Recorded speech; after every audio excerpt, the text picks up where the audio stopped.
Welcome to Forgotten Video Gore, the podcasket about obscure movies. I'm Gravid Murto. I'm your ghost. On this show, I talk about obscure movies that aren't available on streaming. And my guest this week is from the Dads from the Crypt podcast. He's one of the titular dads. Jason Stein is here. Jason, thanks so much for joining me. Do you want to explain a little bit what the Dads from the Crypt podcast is all about? Sure. Well, first of all, thank you for having me. It's a pleasure to talk about this forgotten gem of 80s horror cult cinema. Yeah, so I host Dads from the Crypt. We started off as a Tales from the Crypt review podcast. We reviewed all 91 episodes of Tales from the Crypt. Nice. And did interviews with directors, actors, producers, makeup artists, anyone that we could twist their arm into talking to us. And we actually even helped some of the producers of the show start their own podcast, the How Not to Make a Movie podcast. So that's awesome. Them out too. But yeah, we actually finished the entire series. So we reviewed Tales from the Crypt episodes, and then we would talk about the comic that the episodes are based off of, and then we give some dad advice, because me and my other two co-hosts are all dads. And, what is Tales from the Crypt if not the ultimate dad joke? Yeah. That's true. And then eventually we ran out of Tales from the Crypt episodes. So we've just been doing lots of other series such as Black Mirror, Twilight Zone, Creep Show, the series. So we've been doing some other anthology TV shows. And then we just kind of choose a theme for a month. So we did Hot Jaws Summer. So we reviewed all the Jaws movies and some other old shark and new content. shark movies. Yeah. So is it always horror tinged, or have you branched out from horror? Sometimes we do sci-fi, because most sci-fi is at least somewhat horror. So we did like Event Horizon, But that's scary. Yeah, that's scary, true. But it's more, I would say, genre, like Independence Day, maybe some thriller. It's always, I would definitely say it's always at least adjacent to the horror genre. Jason, what's the most spooked you've ever been? I was just telling someone, this is just the first thing that comes to my head. I remember seeing the original The Ring, the remake, when it came out, seeing it in the theater. I was in college. I hadn't seen a trailer or anything. I didn't know anything about it. I went with a big group of friends. We drank and did other things in the parking lot beforehand for a little while. And that movie scared the crap out of me. Again, American audience just weren't used to that kind of movie. I was terrified after that movie. It's a freaky one. You don't want to answer the phone after watching that movie. Yes, exactly. Or look at a TV or anything. All the things I love. Not many movies affect me very much, but that one definitely did. And that the closet scare, I literally jumped. I don't think I've ever been jump scared that hard. I literally was out of my seat. Gore Verbinski. He's got a Crypt Keeper pun for a name. Yeah, exactly. Yeah, pretty much everything else is just like, kids are just inherently creepy. That's like, true. My wife is out of town. So at 2 a.m. I hear feet pattering. And then I see that weird visual of like a flashlight just like randomly shining around. That's your place every night. When you hear little feet and you see a flashlight just like strobing at like 2 a.m. and like you're mostly asleep, that's pretty terrifying. All right. So the movie you picked out this week is called Zombabies. It's from 1982, directed by Roger Spottiswoode, who had directed Terror Train and would go on many years later to direct Tomorrow Never Dies. It stars Anne-Marie Martin, who had been in Halloween 2 and Prom Night, and a very young Scott Bakula, who would go on to be in Quantum Leap. So why'd you pick out Zombabies? Roger Spottiswoode also directed Turner and Hooch, which is, again, one of a movie I watched a lot as a kid. It's one of those movies going back, you're like, wait, this is actually a pretty violent movie, but because the dog was cute, and we always thought the scene where he tears up the house is funny. And that was kind of the thing about a lot of the 80s movies that were kind of that were marketed as family friendly. You remember the cute parts. We don't remember there's the old man that gets killed, and then the dog dies at the end, and they're searching for a murderer. They were trying to toughen us up in the 80s. Exactly. Anyways, watched Turner and Hooch a bunch, and then I was like, oh, let me see. And then once I started getting into horror, I saw this movie called Terror Train that was also directed by Roger Spottiswoode. So I'm like, okay. And I think Terror Train is Jamie Lee Curtis is also in that. Yeah. And David Copperfield, the magician. Yeah, David Copperfield. Yeah, I was like, I've got to see this movie. How could you not want to see this movie? So that was kind of like the connection that made me want to seek out this movie. Okay, should we get into the plot a little bit? So we meet Anne-Marie Martin's character, and she's married to Scott Bakula, and they are having a joyous moment because they're expecting a baby.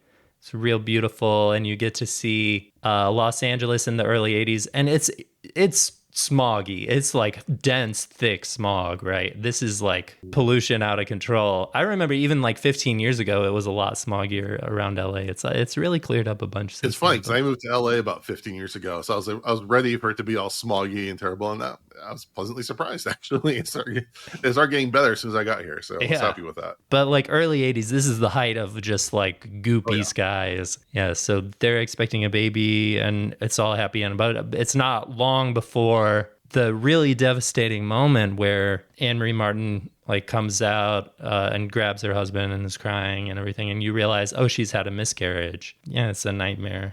So they cut to the funeral scene where they have the tiny casket and they're putting the baby in the grave at the cemetery. It was a neo-fatal cemetery. Neo-fatal? Neo-fatality cemetery. Yeah, so it's a specific cemetery that's like all kids. It's pretty grim. Yeah, well, I think this movie was very proto A24, where they're kind of using trauma to like process something. So I think, especially you're saying how all the crap that we're putting into the environment, and we're kind of sacrificing our children to have the dream of, the quote California dream.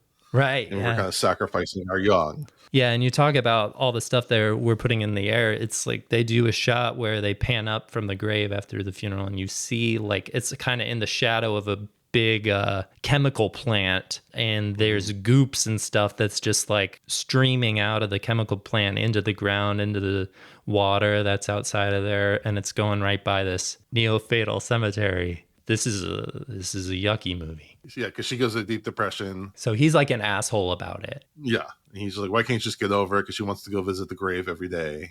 He's like, it wasn't even a kid, it wasn't. And she like, this is the exact wrong thing to say. And she like blows up at him, and they're like, let's just cool off. Let's take a break. So he moves out. And it's not clear if they're ever going to get back together or whatever. They haven't really decided that. He just like goes stay with his brother, or he's just like going off to chill for a couple of days. We got Anne-Marie Martin. She's living by herself, and we're like 5-10 minutes into the movie. I'm like, this is one of the more depressing movies I've seen. Yeah, it hits you right up front. After Scott Bakula moves out, Anne-Marie Martin, as she does every day, goes to the cemetery, and she's shedding a tear over the grave. Well, it's as if like her tear like drops down and like reverberates into the ground, into the casket, and like wakes up the baby. Yeah, at least that's the imagery that we're being given. And then you can start kind of hear the baby like scratching on the casket and the ground. She can hear it. Maybe she thinks she hears it. It's hard to tell. It's one of those kind of like Tangerine Dream kind of logic movies, like Near Dark, where it's like it's kind of dreamy a little bit. So anyway, she just like starts clawing at the dirt, and it's still somewhat fresh dirt. So one of the other baby's headstones had kind of fallen, so she takes like a big piece of rock from the baby's headstone and like uses that as a shovel. A little disrespectful, but she gets down to the casket and pops that thing open, and wouldn't you know, it's her baby. Yeah, and it's just like kind of like the music is swelling. It's kind of like that organ synthesizer track a little bit. Yeah, it puts you right in the 80s, huh? And she's just so elated. We see kind of her perspective, and it's this like beautiful, healthy baby. And then she picks it up, and then but from the objective perspective, you can see this baby doesn't look perfect. Yeah, it's cool. They do like a filter thing, almost like with like fuzziness around the sides of the image, and that's like her point of view, right? So it's a beautiful little baby. And then when they cut, the filters are gone. It's a more traditional angle on her, and the baby is like an animatronic baby who's like freakishly pale, kind of green tinted skin. You can see all the like purpley veins and stuff, and the eyes don't look right, like kind of yellow around the eyes. And you're like, this baby doesn't look like it's got a clean bill of health, but it has been underground for numerous days, so you can't really expect the best. Right. And like when we're in her perspective, it's the baby that has like magical, soothing, cooing noise and everything. Yeah, but when we're in the objective perspective, it's like kind of otherworldly, unnatural. Yeah, exactly. So again, I think it's also commenting on like the bond between the mother and the child, and like a mother is like attuned to her child in a way that no one else can really understand. Yeah, and the parents always think they have the most beautiful baby ever, and Yeah, it's all the parents sometimes always they're think right. and sometimes they're breathtaking. Yeah. So, so she takes the baby home, and then of course there's this like montage, and that's just like quickly go shopping and everything. So it's this kind of like 80s shopping montage. Right. The For like going to crib, the like, clothes, the yeah. bottles. Yeah. Very And it's kind of consumerism. like that, yeah, exactly. 80s consumerism, that upbeat music, like, okay, now we're in full on, nesting mode. But like she hasn't contacted her husband about this yet. I mean, it's all happening so quickly. She's obviously afraid to tell her. He calls to check in on her, see how she's doing. She's like, oh, I just need more time. She's making excuses. Yeah, and like the baby like knocks something over, and he's like, "What was that sound?" It's like, "Oh, it's just tries to convince him that she got a cat as an excuse for, oh, I mean, the cat needs to settle in a little bit. This is just one of those things that I'm doing to like help self cope with, She's talking to herself a lot at this point. Right, that's how you're getting a lot of her the mental health is exposition. deteriorating Yeah. a bit. So she's like trying to decide on names. She's like, "Oh, Brandon's too simple. Joshua, everyone's named Joshua." She's like, "What about my great grandfather, Zach? Mm-hmm. What was his full name?" And he's like, Zachariah. So she looks it up, and it's Zachariah. Yeah. Like, okay, that's it, Zachariah, baby Zachariah. It's actually, in my opinion, kind of a perfect name, because it's not like, it's one you hear and you're like, oh yeah, that's unusual, but it's not one that's like Charlof or like something you're like, what? It's one step away. Right. Yeah. It reminded me of like Children of the Corn. Remember, there's like Malachi. They all kind of had like old timey biblical names. So Zachariah is her son's name now, and she has to get back to work, so she enrolls him in the daycare. So and there's an emotional part where she's dropping off the kid at daycare. Your first time away from your kid. It's real. It can be tough, and it's tough for her. But she goes back to work, and then at the end of the day, she's so happy to be reunited with Zachariah. But then the teacher at the daycare gives her a note, your baby had an incident today. And they're like, oh, what? And they give her this like poem that goes, baby's teeth are coming in, and that is good, but baby needs to learn that friends are not food. Your baby bit their friend today. That is not friendly behavior, we must say. Please talk to your child so this conduct ends. Let them know biting is for food, not friends.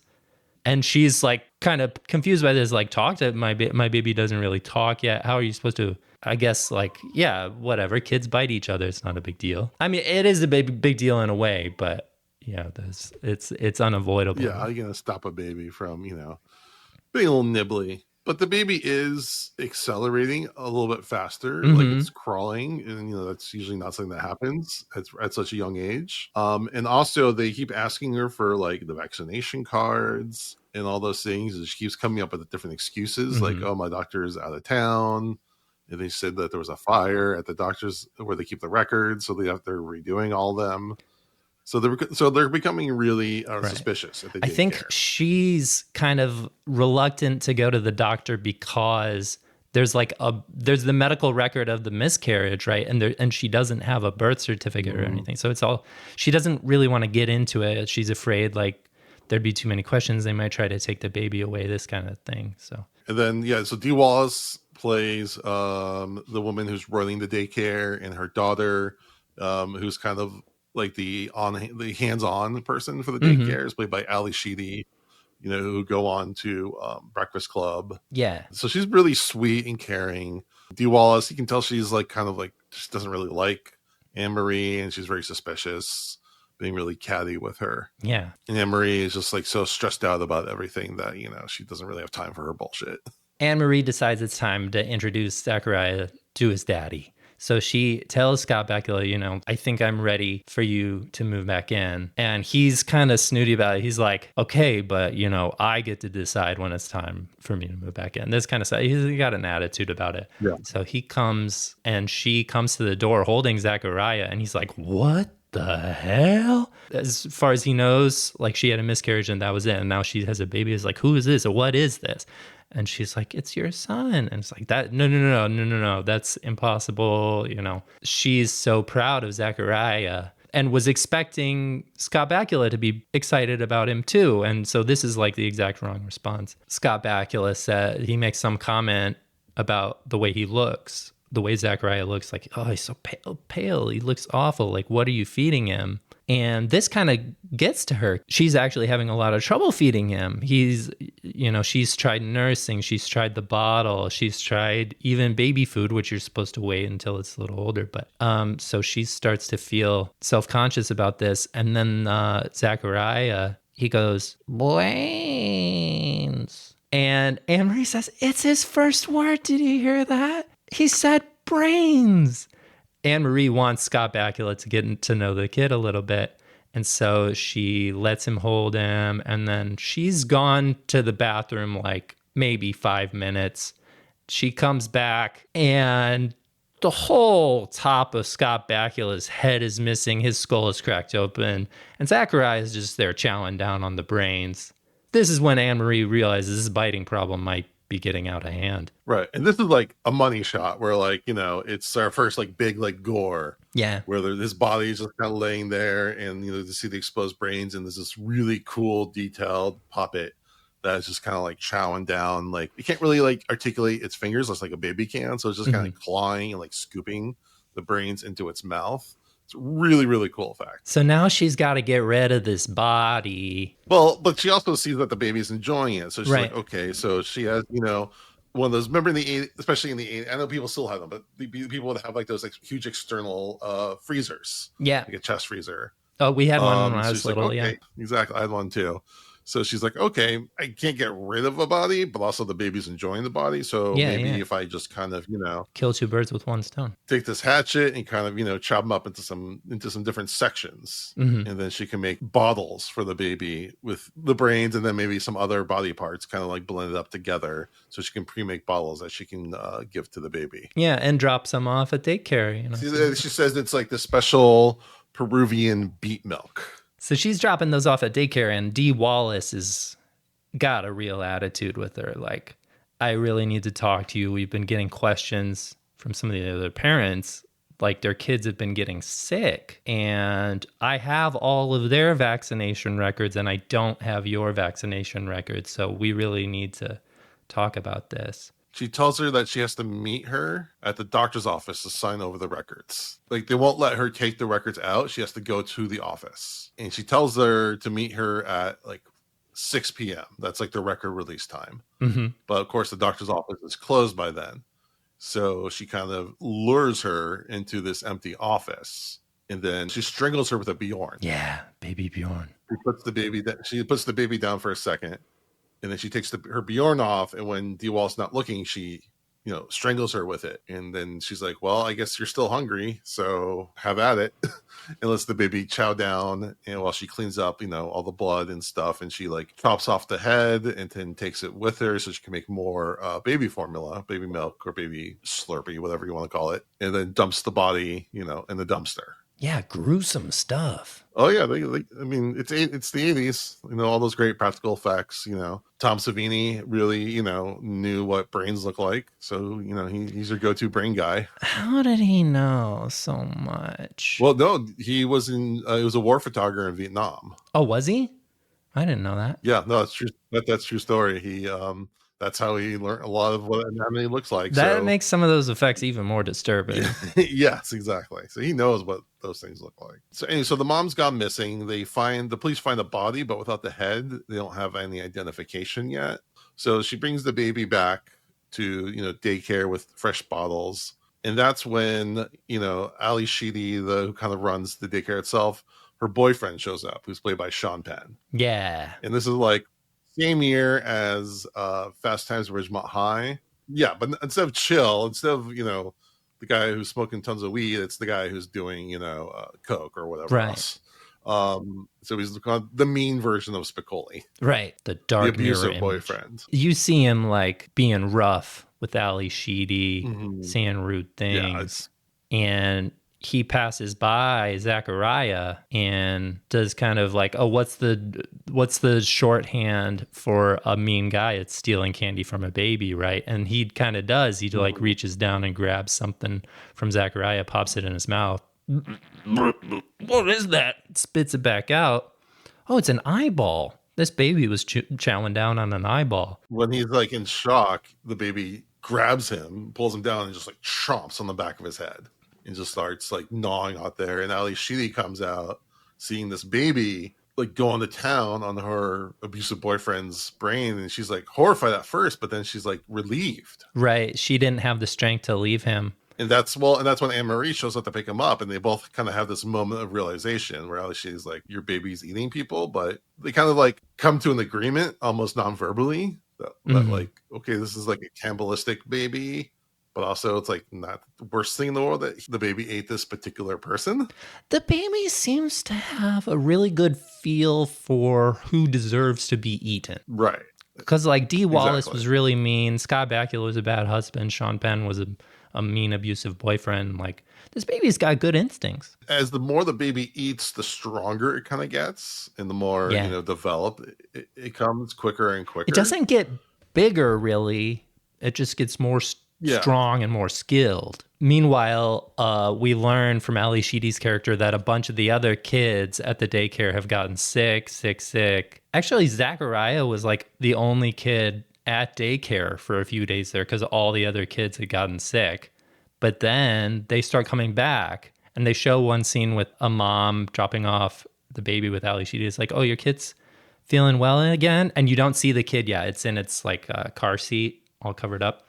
And she's like, yeah, he was sick. He could barely move, throwing up. And then last night he got quiet. And then this morning he's good as new. And she pulls out the baby, and it's all like pale greenish, just like Zachariah. It's like, oh, it's spreading. Right. But again, from the mom's perspective, her baby's perfect. Yeah. They do like the similar thing. When Ali Sheedy looks, it's the animatronic baby. So Ali Sheedy goes home that night. This part's scary. She's just like at home watching TV, but then she starts hearing some different noises around the house, skitter scattering, some twigs cracking, stuff like this. And I'm thinking, oh, the baby's like coming to hunt her or something. But then like she peeks out, and it's not the babies. It's like this like kind of biker gang looking crew. Yeah, like lots of leather, lots of denim, and like those like red bandanas. So they came up, and they're looking for Sean Penn. Like, where is he? You hiding him from us? So they think like she's behind his disappearance somehow, or she's like seduced him into leaving the crew or something like this. And she's like, no, I don't know where he is. And they're like, you know where he is. He was spending so much time with you. And basically they say like, we're going to come back this time tomorrow night, and he better be here. And if he's not, we're going to make you into baby food. Yeah, they're going to make her into baby food. She's worrying about this all night, but she comes up with a plan. At the next day at work, she calls some of the parents and offers like, do you want to have a date night tonight? I can take care of your kid late. All the parents jump at the opportunity. I mean, I would, you would, like a date night without the kids for free? Sign me up. So she brings a bunch of the babies home with her. And now there's like 6 babies, all animatronic, freaky looking, pale green babies.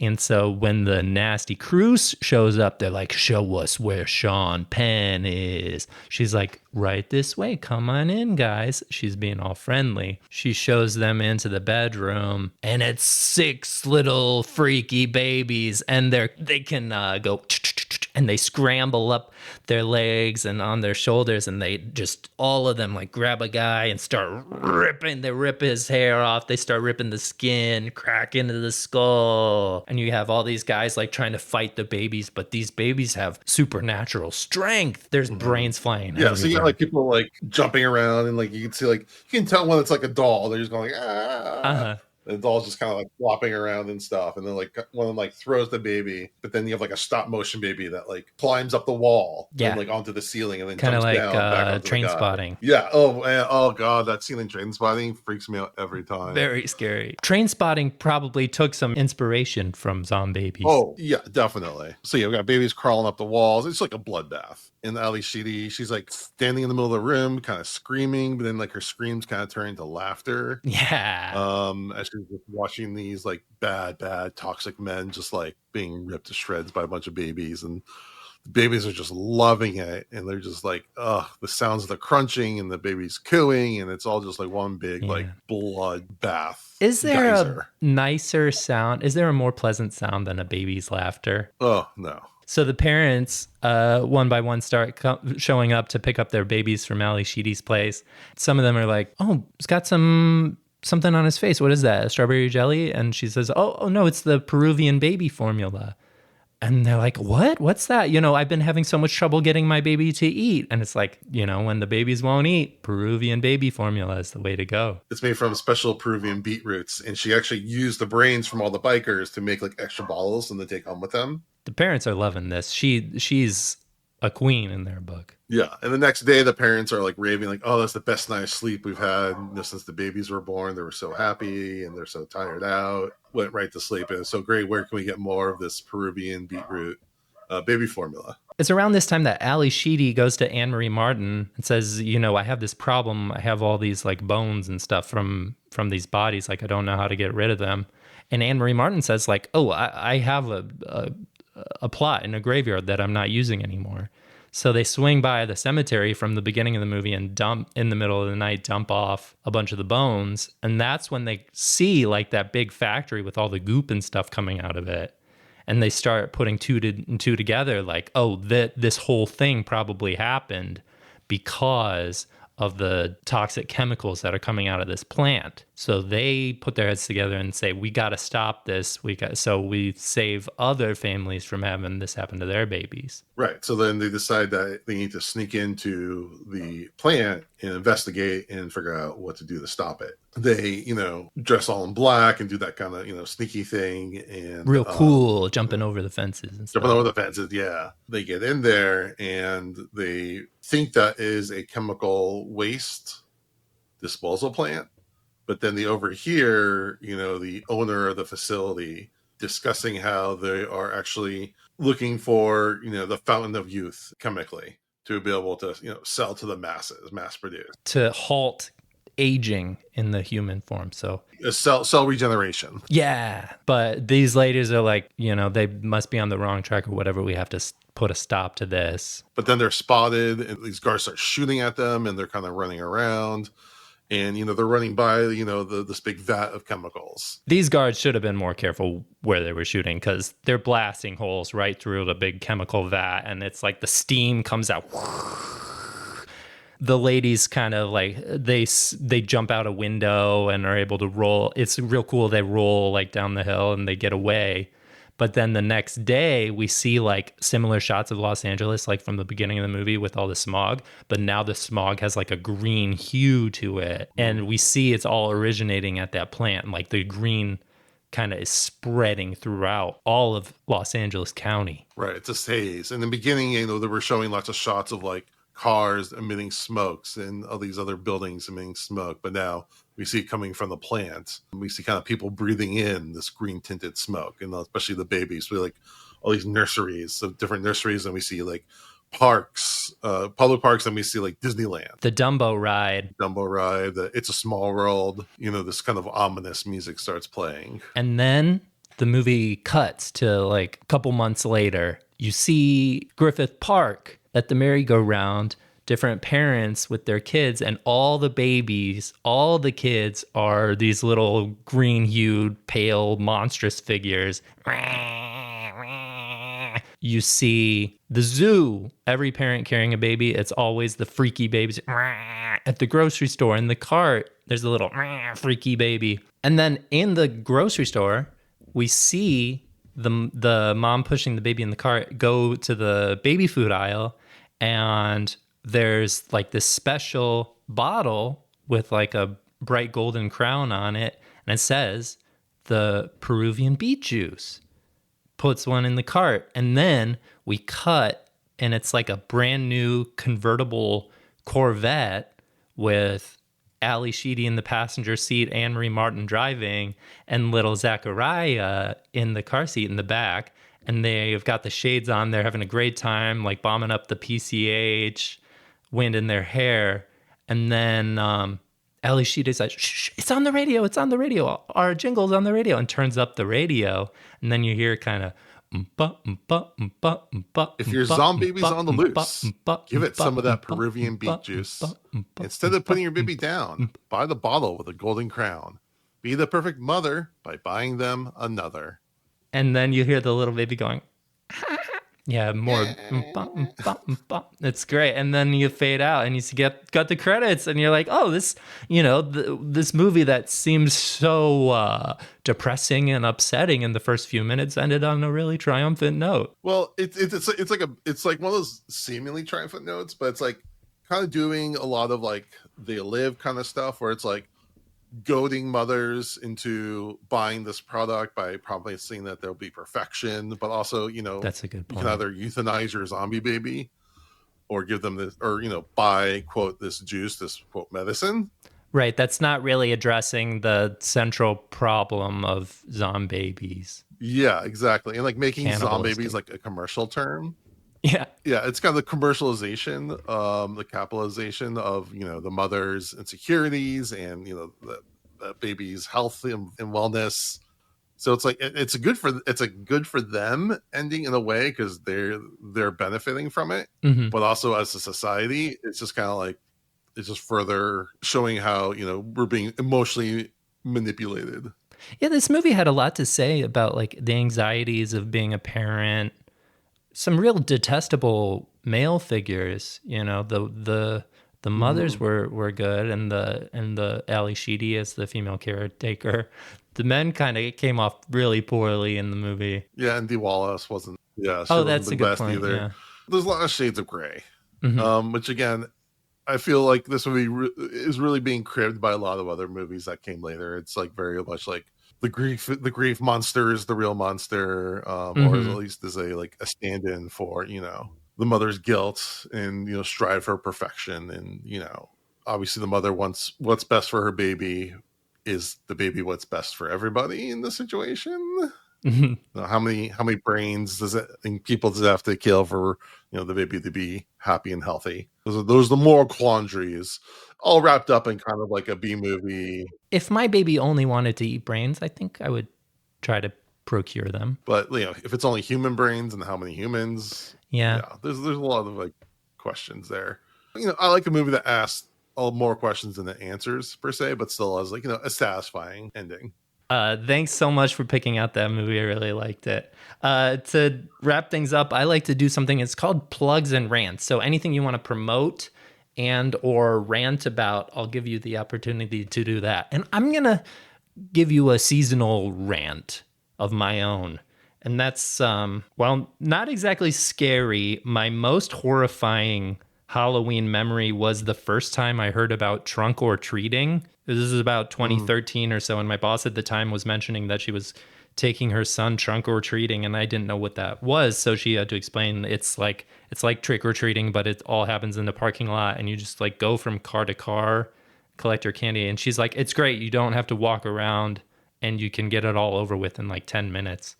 And I was like, this sucks so bad. I hate it so much. I don't know how you feel about trunk or treating. It's like apparently it's so much safer because you don't have to go to strangers' houses or be out on the streets or whatever. But it's like that's like all the whole fun. It's safest to stay home and do nothing, but that's not how you live your life, Or I don't know, maybe. In fact, like Halloween is like one of the only nights that I can walk around, my neighborhood and everyone is like inviting and everyone's out and about. It's actually a really fun community thing that only happens once a year.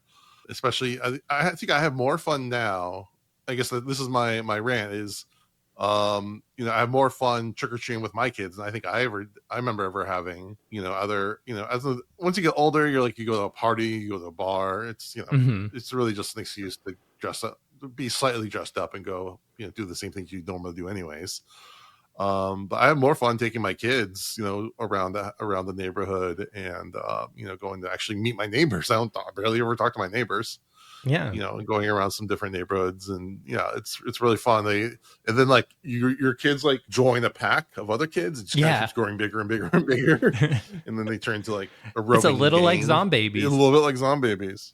I do have a very early memory. I had to have been less than 10 years old, going to a mall and doing some trick-or-treating event where you put your hands in like boxes or something and try to feel different stuff. Yeah. Like, where, like, I remember the, like, grapes were, For the there were, like, peeled eyeballs that grapes. Yeah. were grape. And then you put your hand in noodles and stuff. But, And like, it's brains. yeah, this is back in the 80s. So, like, I'm sure they weren't, like, wiping hands or anything, like, between people. So they're just, like, sticking their hands in wet noodles, like hundreds of kids touching wet noodles over and over again. Like, that part's more disgusting than the brain part. Mm-hmm. Okay, and to promote anything, well, let's promote your podcast, Dads from the Crypt. Yeah, definitely. Dads from the Crypt. We're on all podcast platforms. We're on YouTube. You can follow us at Dads from the Crypt on Instagram. We post a lot of stuff in Threads. We don't really do Twitter anymore. We do have Dads from the Crypt Talk on TikTok. Where I'm posting Tales from the Crypt intro clips from, like, the Crypt Keeper.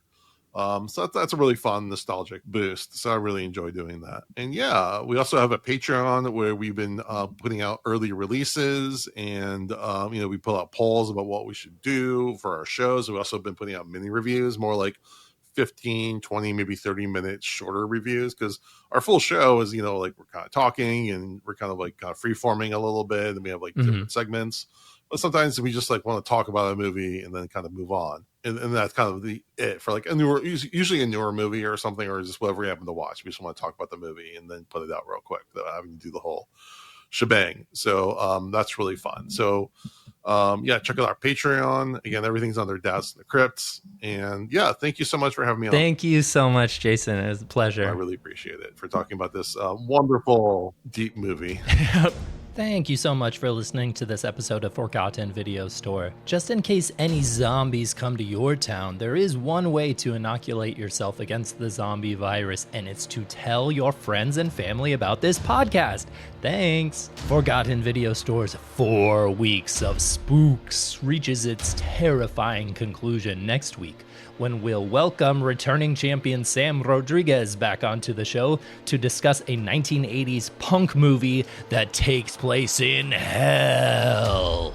The music in this episode was Evening of Chaos by Kevin MacLeod, Incompetech.com, licensed under Creative Commons by Attribution 4.0 license. Okay, bye.